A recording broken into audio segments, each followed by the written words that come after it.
Okay, so I was gonna screen record this, but my art was just so cool because the studio decided to kaput for this project. Yay.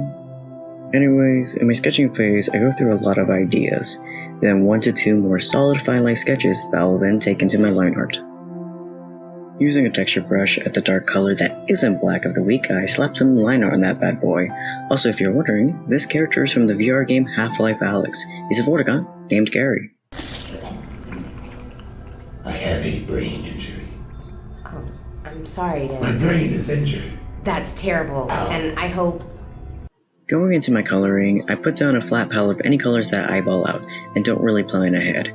Unless I previously drew the character like Gary here, then I eyedrop from his previous works, that I also eyeballed into creation in the first place. I keep a lot of my coloring layers separate too. This is for convenience sake because of my shading methods. Now with my shading methods, I tend to use a watercolor brush to get both my gradients and hard shade lines.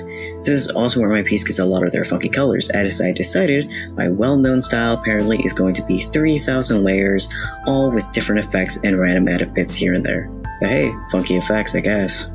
And we're done! For finalizing, I usually color my lines, add some gradients over the whole thing, give it a simple background to hide the fact that I don't have a clue how to actually draw backgrounds, and slap my signature on it.